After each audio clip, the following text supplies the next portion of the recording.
Yes, y'all. Yes, yes, we are live. We have returned again.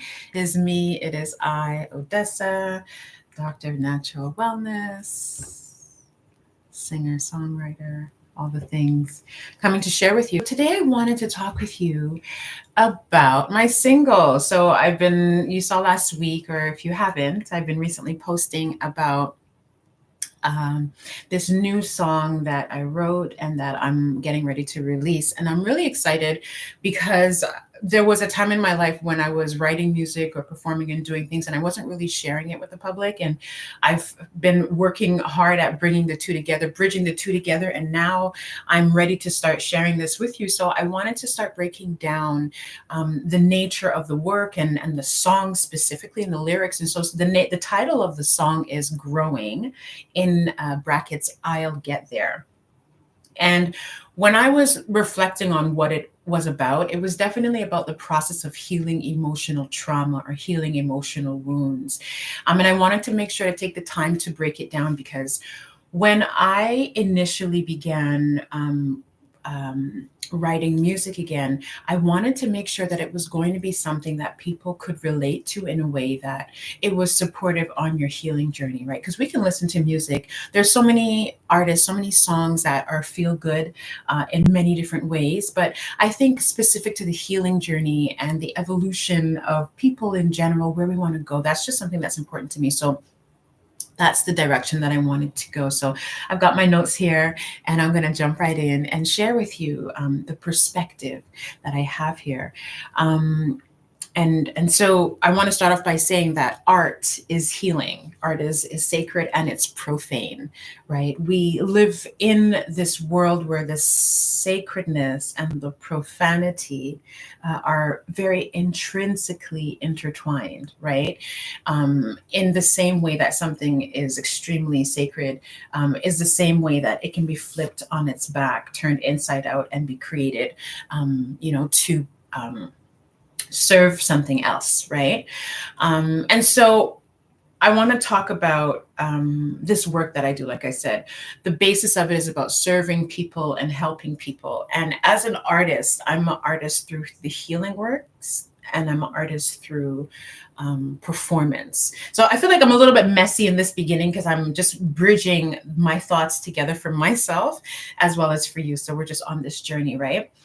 And the reason why I want to make the differentiation is because I think that there are so many artists, performers who don't realize and recognize the healing nature of what they do.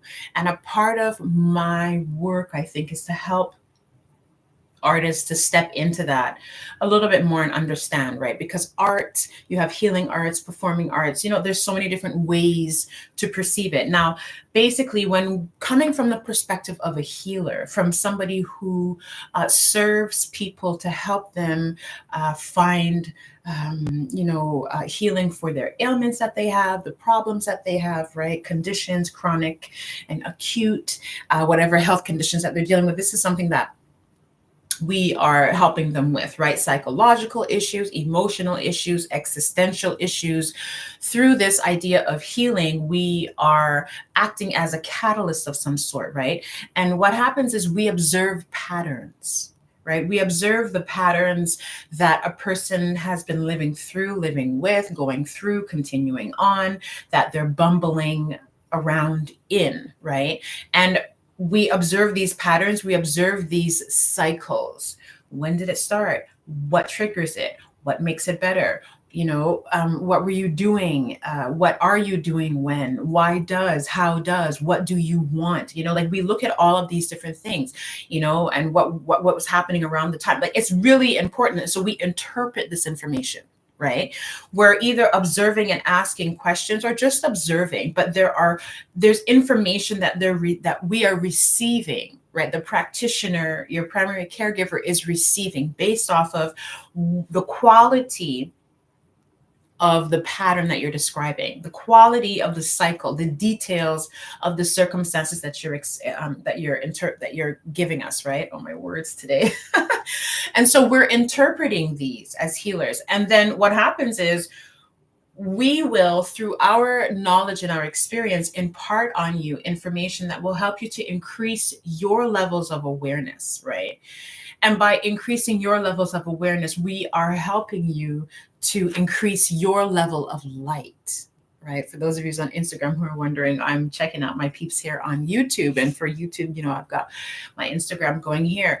And so by increasing your level of light in whichever way, shape, or form that looks like, right? Light within the self, the light of your consciousness, by turning on your levels of awareness through the process, through the medium or media of healing, right? We're able to help you increase light, increase awareness through your health, through your emotional health, through your physical health, mental and spiritual health. And that's really what evolution is, right?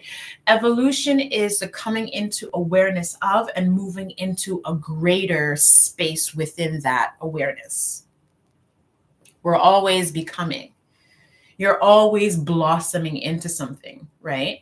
And so what I thought was interesting is that the role of the artist is actually the same. When I teach vocal lessons, right? And I remember specifically years ago, there was one particular artist who's actually doing very well for herself right now, doing Netflix and stuff like that. Now, we were working together, and she began to perform one of her songs so that we can work through presence in the body and how the sound resonates, right? And her experience with the work was interesting, but her reflection on her work after going through my process was also very interesting, right? And it was a revelation that she's a prophetess of some sorts, in the lyrics and the words that she's writing, the profoundness of what it is that she has created has told the story of something that has come to pass. And she, in that moment, after having the session with me, after going through the process of grounding the body, of experiencing the body from a different perspective, and then singing with that experience, her whole perspective on her voice, her physical body, and the song that she wrote shifted. As an artist, we are observing the world around us. We interpret the excitement, the radicalness, the preposterousness of what's happening in the now. We observe the patterns, we observe the cycles, and we interpret them. We interpret them through song, through word, through dance, through visual interpretation, right? And we offer this back to the community through our social networks as a way for them to reflect on the times as well, as a way for them to have, these concretized expressions of what they are going through. And oftentimes the words will speak to them, the art will speak to the moment, and it might procure different feelings, negative, positive, it might create different kinds of conversation, tension, right? It might heal, it's an interpretation of.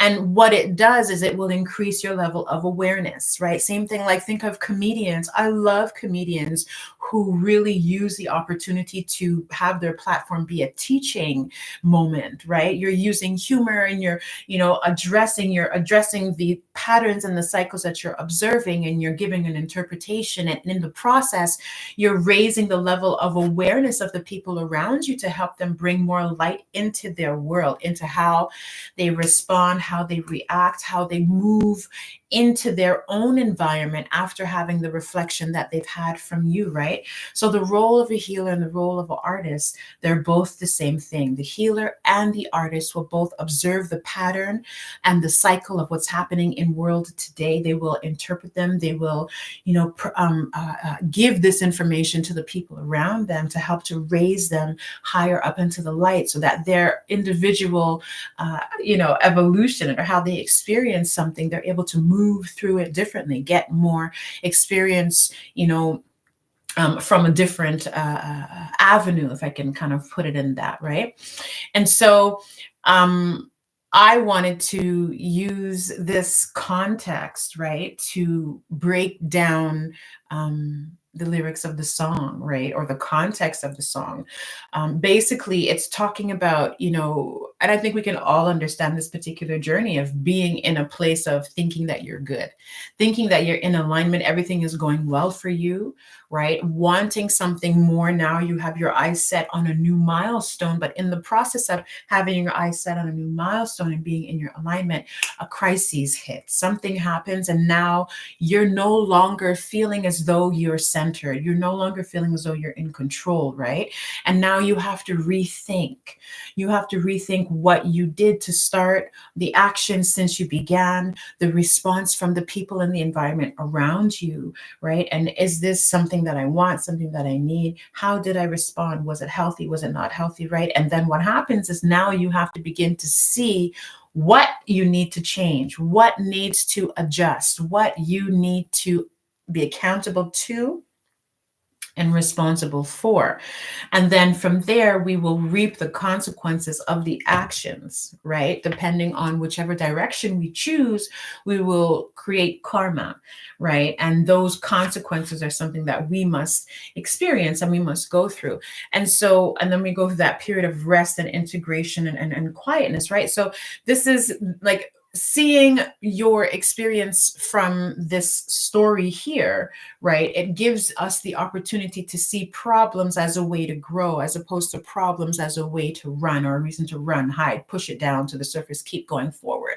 If you've been watching my previous videos and listening to the words that I've been sharing with you, it's really about recognizing that experience and discomfort is a sign, right? Oftentimes, and there's this new video that's going around, this Latina, she's saying basically, ask your ancestors for joy and use joy as an act of rebellion. We will oftentimes, ask the maker to give us strength, to give us patience, and not realizing that to get what you want, you have to go through hardship. To be able to have strength, you have to learn how to lift, right? To be able to gain patience, you have to be given, different circumstances that create long suffering, right? Why are we not asking for joy? Why are we not asking for more peace and happiness and love, right? The perspective has to shift. And the reason why I bring this up is because we often get stuck in, right? And that feeling of stuckness will make us turn around and say, hey, I don't like the feeling. I don't want to be here. Help me out. I need something different. Give me the strength so that I can get through this. Give me the strength so I can overcome. Give me, you know what I mean? That's what we're asking for. And what we have to understand is that this issue of feeling stuck in various ways in the moment in the cycle, right? The levels of stuckness come at different areas. At any given point in your life, you're stuck, right? And at any given point in your life, you're also moving fluid. And, but it's also important to understand that when you are getting stuck, it's based off of preferences that you don't want to change, biases that you've been given that you're unaware of or you are aware of and choose to stay with. You know what I mean? There's trauma that, you are protecting yourself from, you know what I mean? Or preserving your mind against, that is making you choose particular circumstances over others, right? And then there's pressure from family, pressure from peers, pressure from society that will allow you to stay in a situation, the golden handcuffs of a really great job, or, the idea of having a divorce. You've been with this person and it's just against all of the values, but you're not happy, or it's abusive, or it's just not going well, right? Or your health in general, you want to address this particular issue, but you're so afraid of getting bad news. You don't like to experience bad news. You don't want to do anything different, right? So we never actually get to the end of a cycle of healing because of how we get stuck. We get stuck because we choose to. In some instances, we get stuck because of our own ignorance, because of the preference of choices we choose. Okay. So in that story that I broke down for you, there's alignment, crises, reevaluation, revelation, integration, and rest, and then alignment and birth again. right? Alignment and birth again is when you're feeling great. Crises happens because you ask for change. We reevaluate the circumstance, what's going on, the pros and cons, who did what am I responsible for? Revelation, okay, this is what needs to be done. This is what I have to do. Integration, rest, let me stop and think about it. Okay, I'm about to be reborn. I need to go into the world. I have new information, new knowledge. I'm in new alignment now, and I'm moving forward, and I have a new outcome goal that I'm gearing myself towards. And now I'm going to call in a new circumstance to create change. So this is the cycle that we're going through. So sometimes we get stuck.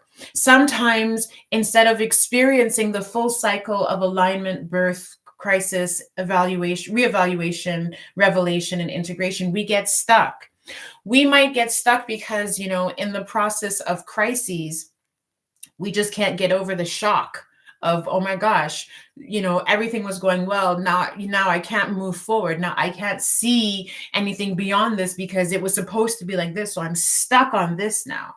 I'm stuck on this part. But the process of the cycle has to continue. The quality of how you get to the end of the cycle is what's going to determine how you experience change or joy or whatever like that, right? Based off of how you perceive stuckness.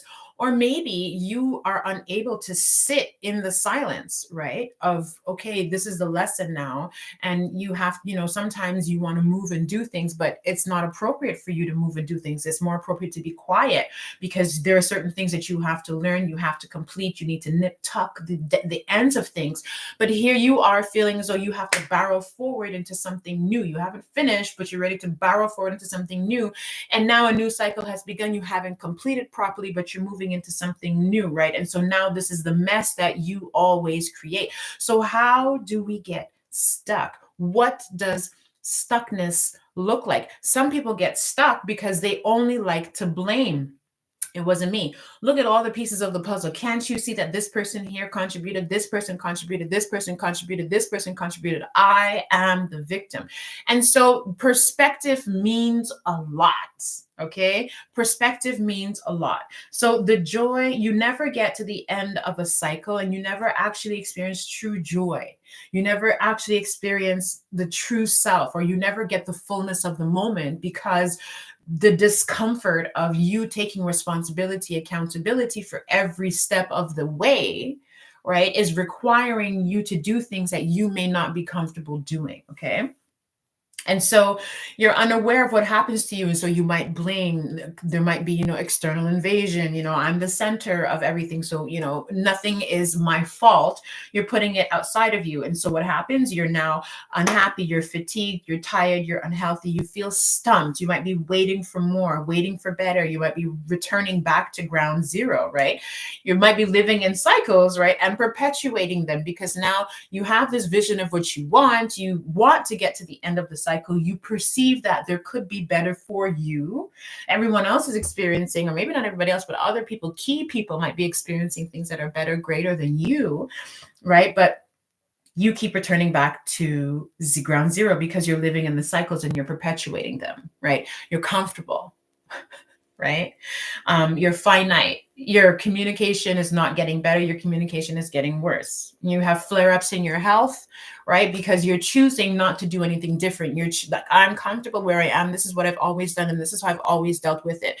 Like a little bit of a tangent. I have a client that we've been working with in the clinic, and every time he comes in, we have this conversation, and we have to ask about your bodily functions, right? So how is your urination? How often are you going?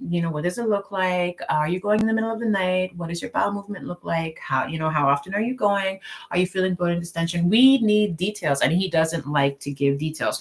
He's been coming to see us for months, for weeks, and only now is he fine. And he's always been uncomfortable with talking about that, but now we are finding out that he has a full-blown issue with his bowels. Like, it's just like, it's not good. And so here we are now. We have to scramble as a practitioners to figure out a better way to address this and make sure he goes to see his primary caregiver so that he can get the best care possible, so his body doesn't regress even worse. But in his mind, I've just always dealt with it.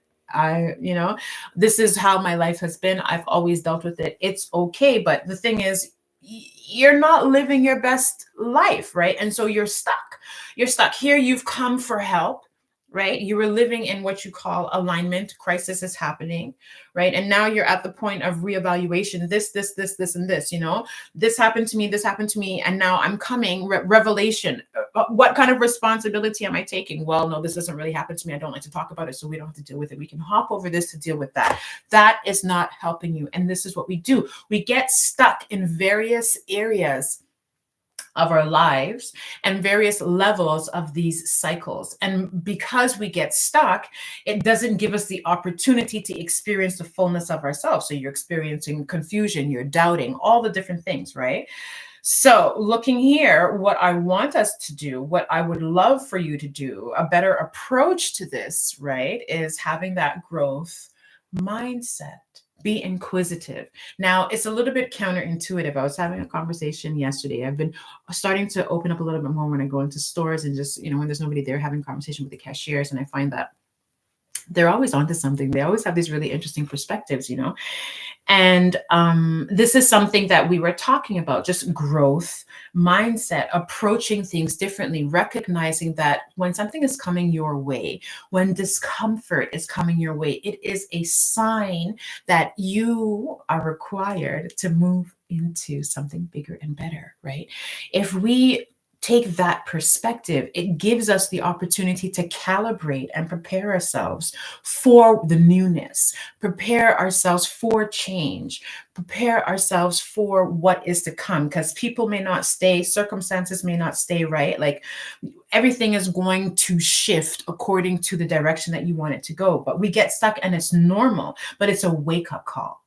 That's what I want you to understand. It's a wake-up call. And the key aspect is, how do you respond to it? And what is it that you do, right? How do you move through it? Because if you automatically tighten up, right, you're defensive against change. So what is nature going to do? Nature is going to find a way to move around it. Well, I can't do this, and I'll do this. You don't want to do that? Well, I'll do this. And then okay, well, I'll just move on, right?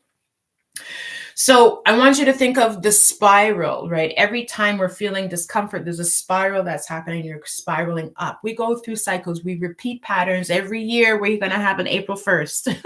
Every year we're going to have a June 23rd. Every year we're going to have, you know what I mean? Like whatever dates we're going to have. You're going to have your birthday. You're going to feel a certain way when you get to the middle of winter. You understand what I'm saying? You know that spring is coming. You're going to, like these moments are elicited on a spiraling cycle, but the spiral goes up. That's what we want. So when you are experiencing discomfort, I want you to think of that spiral of change. You might be here. You may have been here before, but you're not the same person.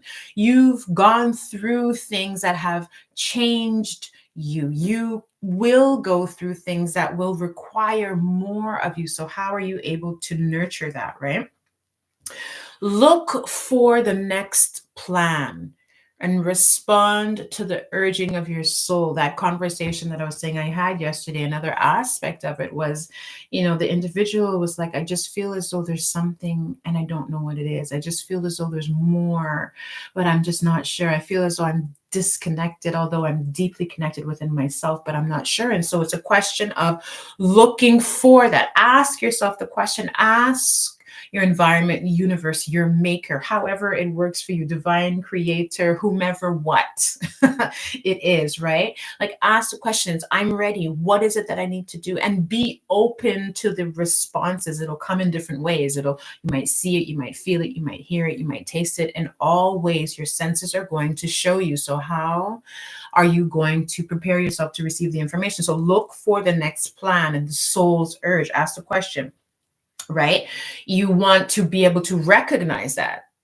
because that's what it is. You're now, when you get into this liminal space, whatever that means, but that's the word that came up. But I think you can kind of understand what I'm saying. But when you get into this space, it's kind of like, okay, well, we start to feel vibration, we start to perceive through vibration. And so the work is to get you to become in tune with your own intuition, your own ability, right? Your own growth mindset, so that you can see where in the cycle you are and how you respond to the different levels of initiation, right? Where you will cut corners, where you'll plow right through, where you'll absolutely shut down, right? So we have alignment, crises, reevaluation, revelation, integration, and rest. And then we go right back into our alignment. And so let me know what you've taken away from this, right?